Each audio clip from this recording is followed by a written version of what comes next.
Am I audible to all of you? Just write in the chat box. Okay.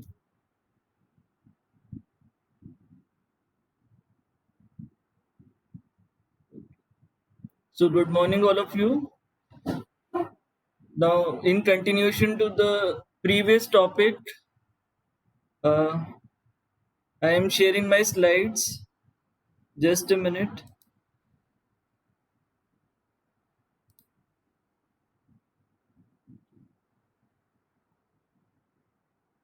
All of you see the slides.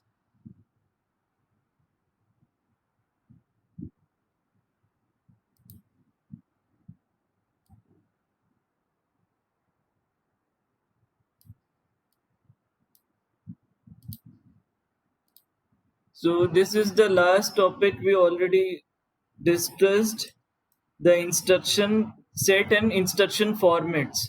So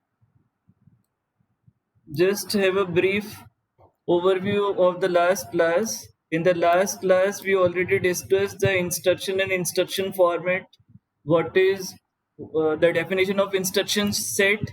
Then the how many types of instruction sets are there? Its design, the the fundamental design issues, its operations. What are the instruction types? Like data transfer instructions, data manipulation instructions, program control instructions. We already discussed in the last class, and the most important, we also discussed in the last class the instruction formats and its types. And the instruction format consists of the opcode, operand, and addressing mode. So addressing mode is a is a vast topic, and we will discuss it in the next unit, right? So here the instruction formats we already discussed these four instruction format: the zero address instruction format, one address instruction format, two address, and three address instruction formats. So these are with example we already discussed these instruction format. Now I already I already shared these slides on the Google Classroom code of computer architecture. So now we will discuss some problems related to instruction format. As you can see, suppose we are given the question. All of you see the slides clearly? Just write in the chat box. Okay.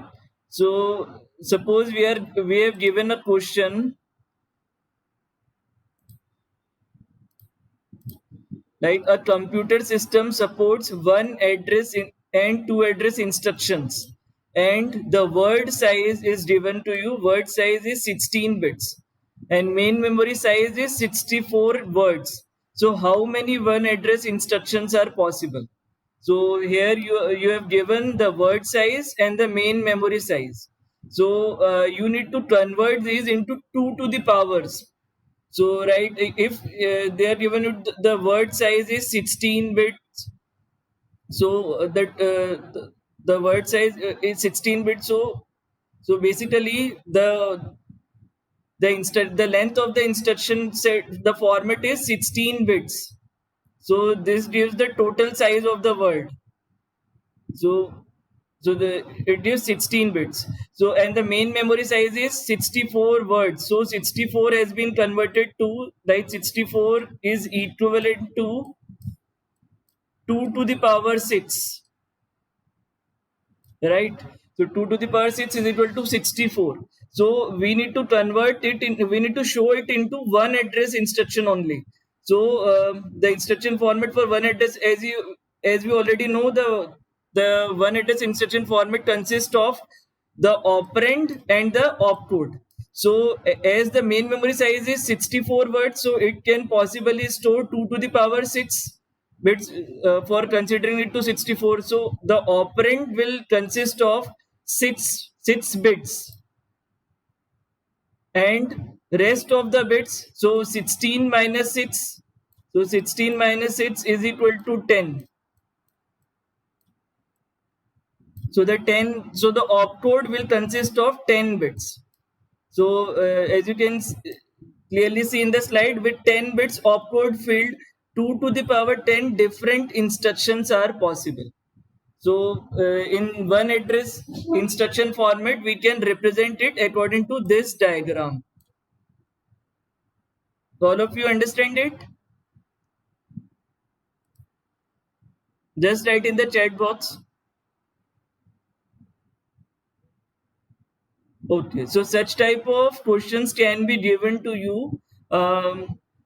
Maybe it will not be come in your I mean, in your semester exam, but in objective type questions, it will surely come in GATE exam or other competitive exams, and it can also come under the 2 marks question.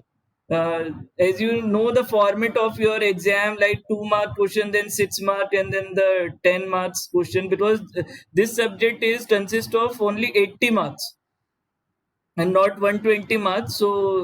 So it comes under the 2 mark question. So moving to the next slide.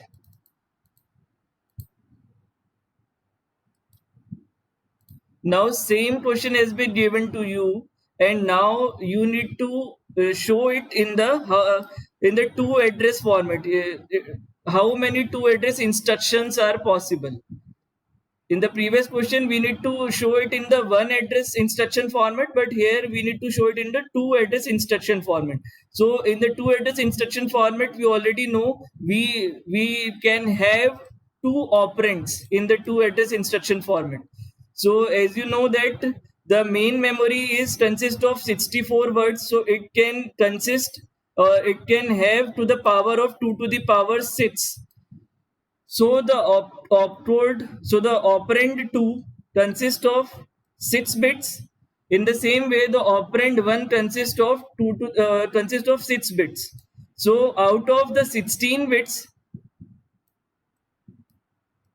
minus 12 bits, so only 4 bits are left for the opcode. So as you can see, only 4 bits are left for the opcode. With 4 bits, opcode field 2 to the power 4 different instructions are possible. So in the opcode field, we can write only the instructions like add, subtract, multiply. These instructions are written in the opcode field. So when we convert this into the two address instruction format, so only 16 opcodes or different instructions are possible. So and according to this question, only one and two address are possible here. No three address is possible, because if we convert it into three address, then we need to show the operand 1, operand 2, and operand 3 as well. But when we convert into operand 3, then we can have 6 into 3, 18. We need to have at least 18 bits, but here the word size is only 16 bits. So here only the one address and two address is possible, and three address is not possible. So all of you understand it. The same question can be asked in the one address format, one address instruction format, and in the two address instruction format. So this you can solve this question by using this method. All of you understand it?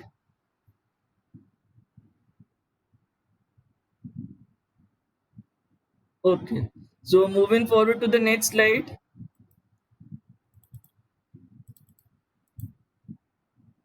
Now the last type of instruction format is RISC instruction format. So these are the special type of instruction format uh, uh, uh, which are away from the usual instruction format, like the 0 address, 1 address, 2 address, and 3 address. So these are in these instruction format, the instruction set of RISC processor. We will study in detail the RISC and CISC type of systems. So basically, the RISC is the full form of RISC is reduced instruction set computers. So we will discuss it in detail, but here you can only study the RISC instructions. So a RISC instruction set of RISC processor is limited to load and store instructions. So here the RISC instructions are of basically of two types: the load instruction and the store instructions. So when communicating between the CPU and memory, so all other instructions are executed within the registers of the CPU without referring to memory, but the load and instruction and store instructions are referring the CPU and the memory. So a program for a RISC type CPU consists of load and store instructions that have one memory and one register addresses. So this is the basic feature of the store and load instructions. So they can have one memory and the one register address.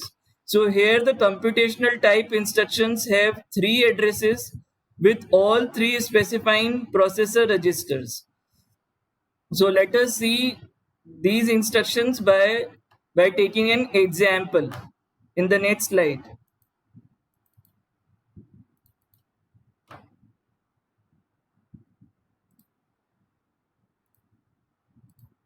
So we are taking the same example of evaluating the expression a plus b into c plus d. So here we have four registers from R1 to R4, and uh, M subscript is any memory location. So first we need to load the expression, the value of operand a to register a by using this instruction. And basically your the operand a in the memory has been stored to register 1, sorry. And in the second operation we need to store the memory address of the operand b in the register 2. In the same way we need to load uh, the a b c d, I mean, in the registers. So these four steps are computed from the load instruction of the RISC instruction. And after that you can see that all the four registers contain A, B, C, and D. And now we need to calculate the expression. So as we are scanning the expression from left to right, first we encounter the A plus B. So we need to add the A plus B, as A and B are now stored in the registers R1 and R2. So we need to add R1 and R2 register, and its the addition value has been stored in the register R1. In the same way, we need to calculate the C plus D operation by adding the register values of R3 and R4 and storing their addition value in the R3 register. So now we have R1 and R3 registers having the addition values of A plus B and C plus D respectively. So now we need to perform the multiplication operation. So uh, now this operation can be performed. Now R1 and R3 has been multiplied and its value is stored in the R1 register. At last, the value of the R1 register has been stored in the memory location by using the store instruction. So by using this example, we can show that the load and store register instructions are being used uh, to specify the RISC instructions. So by using this method, we can use the load and store instructions of the RISC instruction set. So that's all. We finished this topic of instruction set and instruction format. All of you are getting it?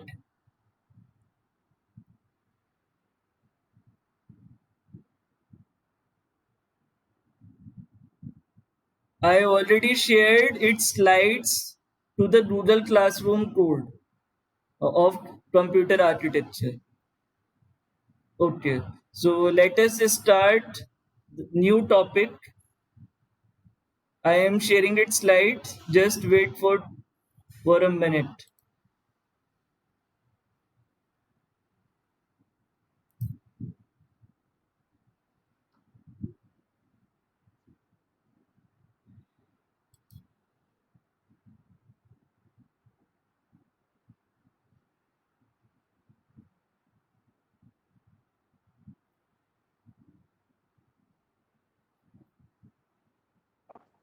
पड़ेगी।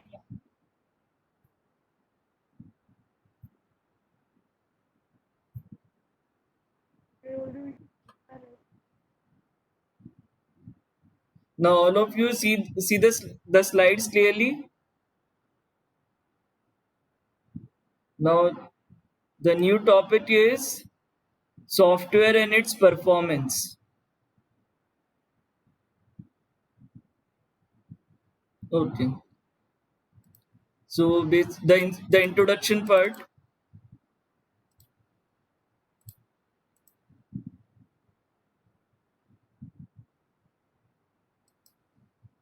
So as you can see, first we define the software. Basically, the software is defined as the collection of computer programs, procedures, rules, and data. So this is the basic definition of software.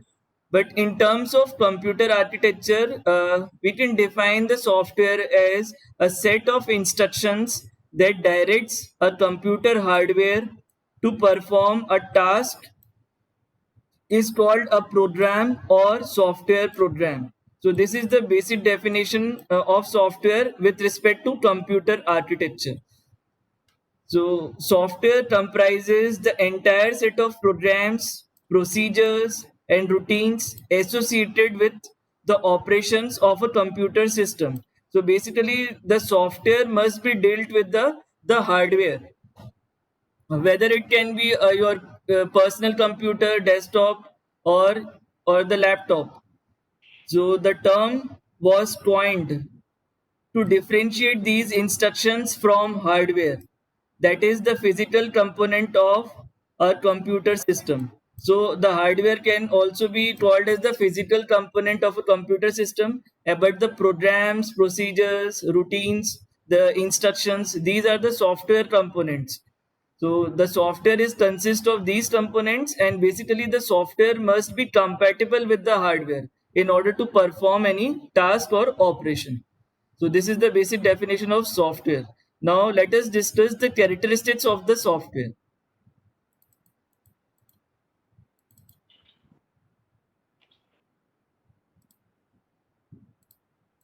Now the characteristics of software. Now the first characteristic is functionality. So it refers to the degree of performance of the software against its intended purpose. So basically it gives the degree of performance. So suppose a software is made for such task, uh, then how much degree of performance is attained by the software.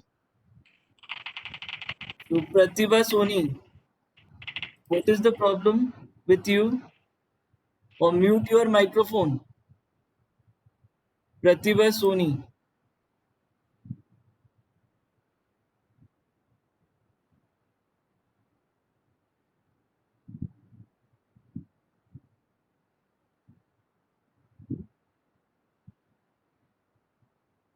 Shall I proceed further?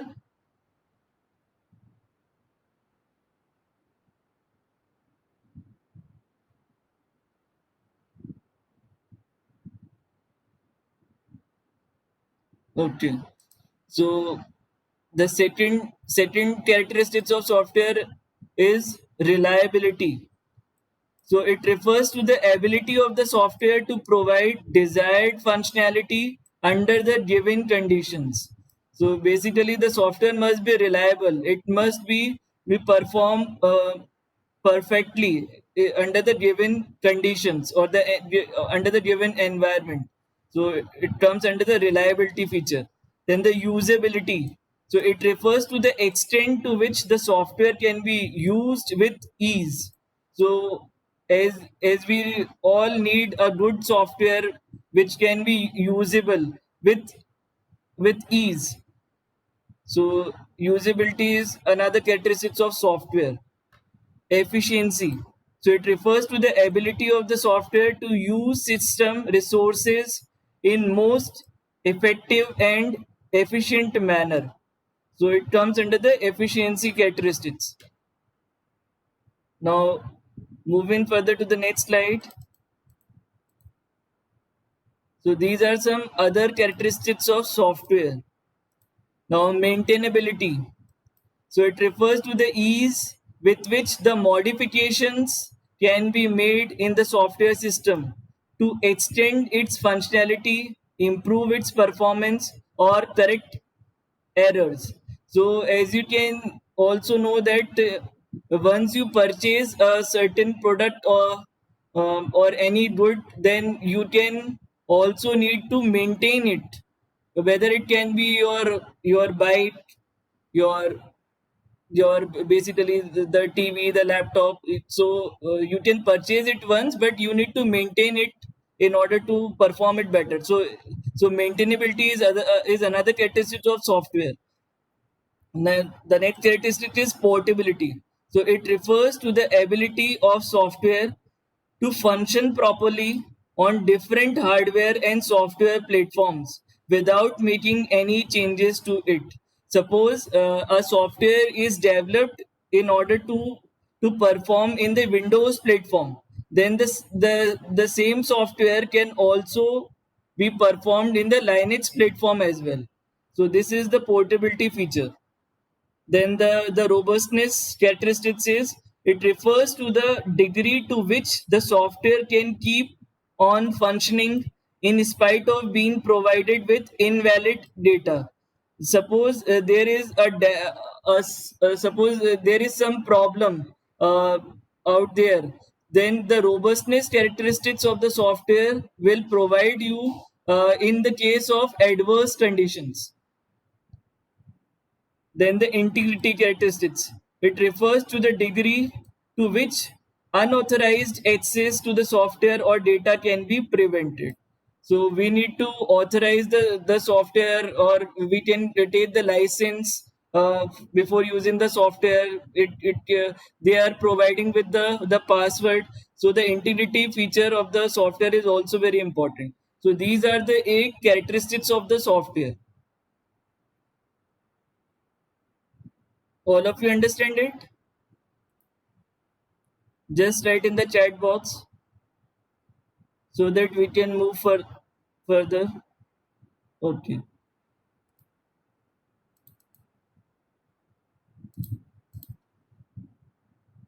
Now the another topic is types of software. Uh, Although this diagram is not in very good, I mean in very good condition, but this is the appropriate diagram. That's why I choose this diagram. Here you can see the software is basically divided into two categories or two types. So first is the system software, and the second type is your application software. I think you already studied in your first year uh, class of I think basic computer engineering, in which you already studied the system and the application software. So basically, as you can see here, the definition is here written in the. All of you clearly see this slide, or can I enlarge it so that you can clearly see it?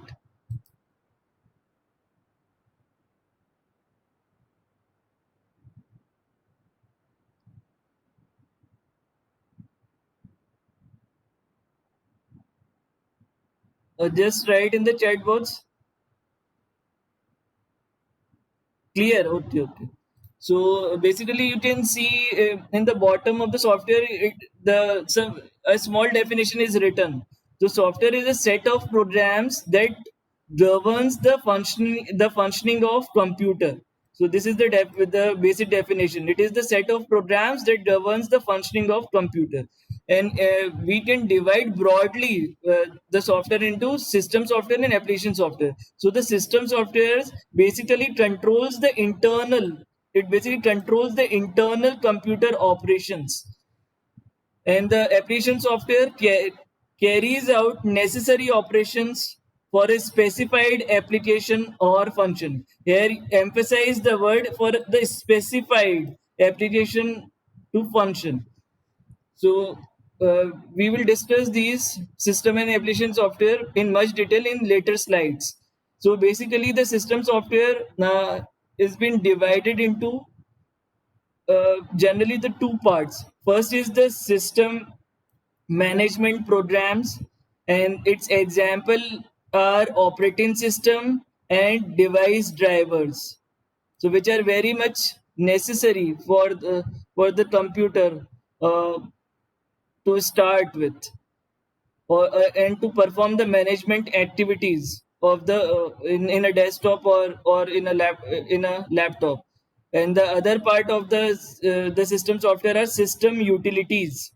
So the examples of these utilities are compression, disk fragmenter, back utilities, disk cleaners, antiviruses. So these are the system utilities. So we will discuss it in detail in the later slides. Now comes the application software. So application software are further divided into two parts. The first is the general purpose software, and the next is the specific purpose software. So in the case of general purpose software, the examples are word processor, the presentation, the spreadsheet, image editor. So basically, the Microsoft Word it perform the Word, Excel, and PowerPoint gives you the features. So it basically the general purpose software come as the examples of these. And the other category of application software are specific purpose software. So these specific purpose softwares are basically built for specific purposes. So first is the reservation system, then the attendance system, then the billing system, then the report card generator, etc. And I think most of you create the software in your school days related to the attendance system, the reservation system, then the hotel management system. So these softwares basically comes under the specific purpose softwares. So moving to the next slide.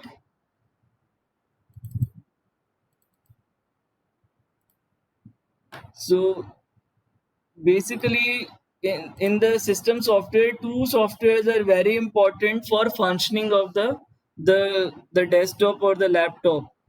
So the first is the operating system, and the second is the device driver. So basically the operating systems are essential collection of softwares that manage resources and provide common services for other software that run on top of them. So basically, this is the core, and provide the base for other softwares to run on top of the operating system. So the examples of operating system is as all uh, we all used is Windows, and some of you can also use the Linux platform. These are the popular systems, popular operating system. So supervisory programs, bootloaders, shell, and Windows system are the core parts of the operating system. So the operating system all contains these parts. So in practice, an operating system comes bundled with additional softwares, which also include the application software, so that a user can potentially do some work with a computer that only has one operating system. So basically, the operating system is the most important part or the software for a computer system to perform the task. So then comes the device drivers. So which operates or control a particular type of device that is attached to the computer. So basically, we already know that there are a specific device driver for example, like keyboard, mouse, and printer. So all are having the specific device driver. So each device needs at least one corresponding device driver, because a computer typically has at minimum at least one input device and at least one output device. So a computer can have a minimum of one input and one output device. A computer typically needs more than one device driver. So in order to perform all the tasks in coordination with each other, there can be many device drivers, and these device drivers can basically perform the input function and the output function. Then there are some peripheral devices as well. So uh, these are the most important system softwares like operating system and the device driver. So I think all of you understand it. Now moving to the next slide. So this is the basic arrangement of softwares. You can see from the core there is hardware which are under the core, and the hardware consists of CPU, disk, mouse, printer. So these are the hardware which comes in the core, and the hardware can be covered in from the system software, and the system softwares are the operating system and the other system utilities or the device driver. And on top of the software we can have the application software. So the applications of these are some of the examples of application software like spreadsheets, word processors, the database, internet browsers, computer games. So these are all the examples of application software. So you can understand with it with the diagram that hardware is in the core, and hardware can be covered with the system software, and the system software can be covered with the application software. So moving to the next slide. uh, you can see from this diagram in a much better way, because the previous diagram is comes with the I mean the oval shape, and this diagram is in the rectangular shape. As you can see, in the core or in the base there is a hardware. Hardware consists of CPU, memory, network, hardware, hard disk, etc. And on top of the hardware, you have the system softwares, which consist of operating system, then the utilities, compilers, debugging tools. These comes under the system software. And on top of the system software, there are application softwares. So these are the example we already discussed. So you can draw any of the diagram as per your wish. Uh, Either it can be of rectangular one or the oval shape diagram. So moving further to the next slide. So this is the flow of control from the user to the hardware. As as the user can perform the task, so it can goes to the bottom. Like if a user can perform the task, then it can move to the bottom from user to the application software, then to the operating system, and then the hardware. And in the same way, the flow of control can be then upward from hardware to the user. You can see from hardware to the user, this line of flow of control can be drawn. So moving to the next slide. I think all of you clearly understand it from the figures. It is very much easy for you to understand.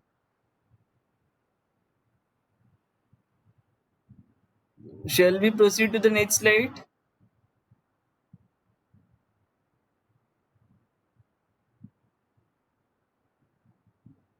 Okay. Uh, now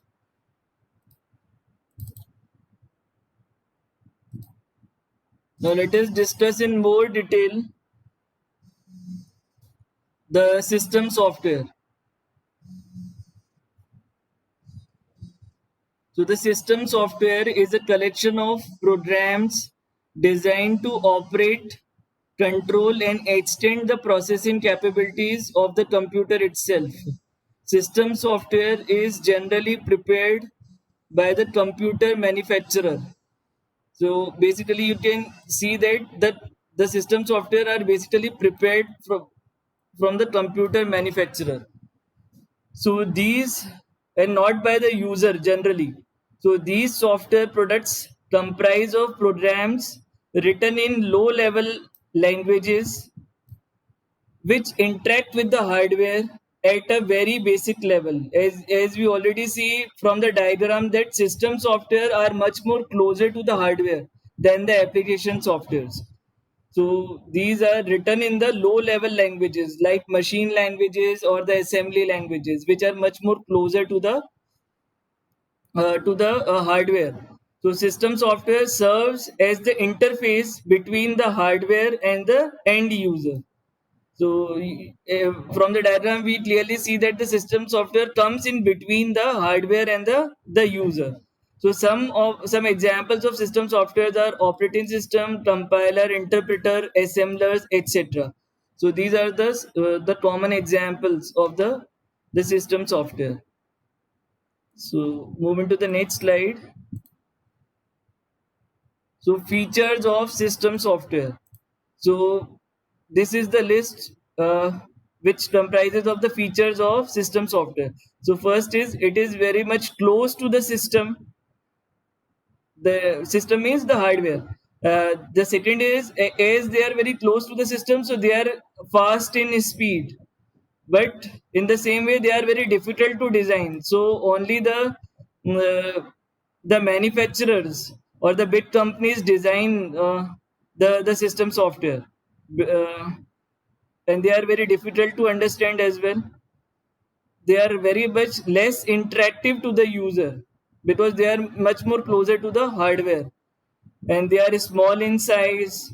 They are difficult to manipulate. We cannot manipulate the system software because it is not manufactured by the user. Generally they are manufactured by the company, so generally written in low level languages which are very much close to the hardware. So these are the important features of system software. Now moving to the next slide. Then comes the application software. So the application software products are designed to satisfy a particular need of a particular environment. So basically, application software are made for satisfying the specific requirement. So all software applications prepared in the computer lab can come under the category of application software. So application software may consist of a single program such as Microsoft Notepad. So Microsoft Notepad is also the example of application software for writing and editing a simple text. So this is the task performed by the Notepad, and the Microsoft Notepad is an example of application software. So the application software, it consists of a single program. It may also consist of collection of programs, often called a software package. For example, the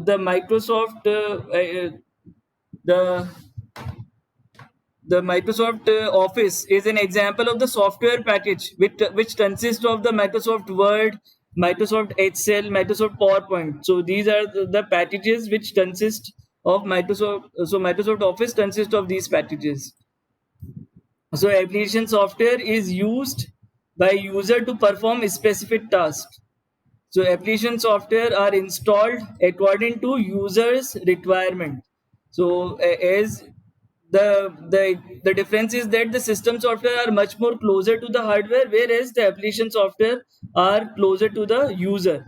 And based on the user requirement, we can build uh, various application software which are performing the various tasks. So some of the popular examples of application softwares are like payroll software, the student record software, inventory management software, income tax software. So and other softwares like railway reservation software, Microsoft Office suite software, Microsoft Word, Microsoft Excel, Microsoft PowerPoint. So these are all the popular examples of application software. Now moving to the next slide. So the features of the important features of application software. So just contrast to the system software, these are much more closer to the user, and they are much more easy to design than the system software. They are more interactive to the user, but they are slow in speed because they are far from the hardware. Generally written in the high level languages. High level languages are the examples of high level languages are C, C double plus, Java. So these are the languages which can be understood by the user and not in the machine level languages. The machine level languages are called the low level languages, and system softwares can be built in the low level languages, whereas the application software are built in the high level languages. So C, C++, Java are the examples of high level languages which are easily understood by the user. So easy to understand, easy to manipulate and use, and bigger in size and requires large storage space. So these are the important characteristics of application software. So all of you understand it? Just write in the chat box.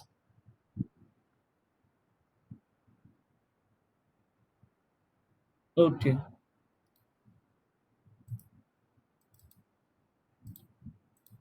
So now comes the comparison.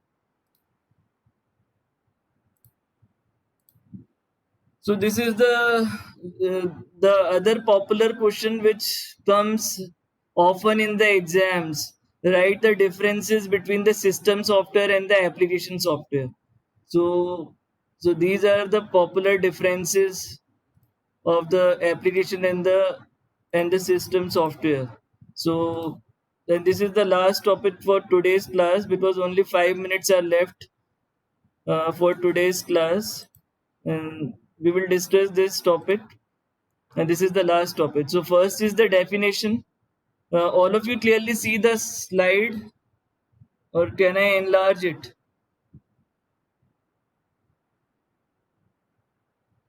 Just write in the chat box. Okay, it is clear to you.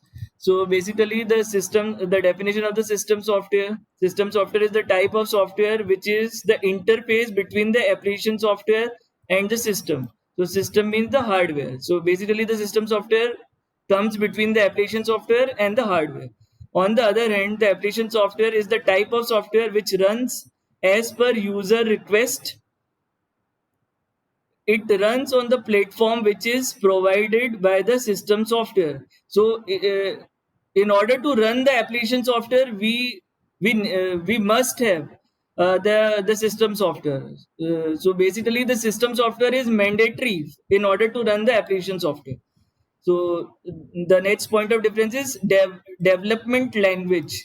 So in general, the system software are developed in low level language, which is more compatible with the system hardware in order to interact with.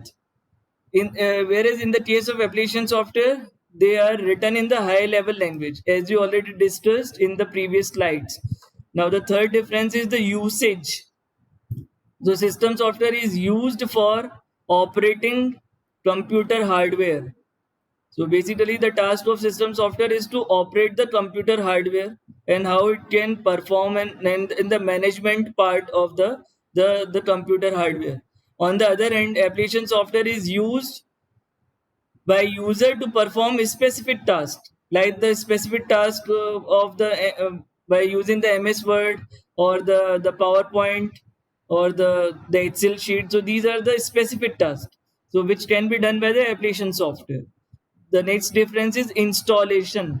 Then the system software are installed on the computer when operating system is installed, right? So first we install the system software, and on the top of system software we can install the application software. So on the other hand, application software are installed according to users requirement, and they are installed on the top of system software. So first system software need to be installed, and after that application software will be installed according to the need of the user. And the user interaction, the other difference is user interaction. As mentioned in the above point, system software are specific to system hardware, so less or no user interaction available in case of system software. On the other hand, in application software, user can interact with it as user interface is available in this case. Uh, the next difference is dependency. Then the system software can run independently. It provides platform for running application softwares. On the other hand, in application software can't run independently.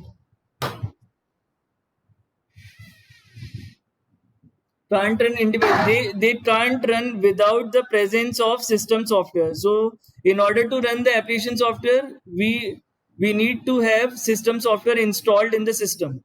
And the example, so the examples of system softwares are compiler, assembler, debuggers, drivers. On the other hand, the some examples of application softwares are word processor, web browsers, media player, etc. So these are the important differences of system software and application software, and this is the most important question uh, asked in the exams often, to differentiate between system software and application software. So all of you understand it? Just write in the chat box.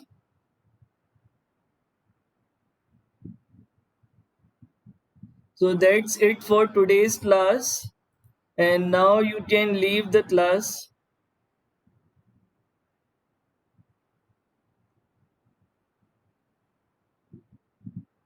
Thank you very much.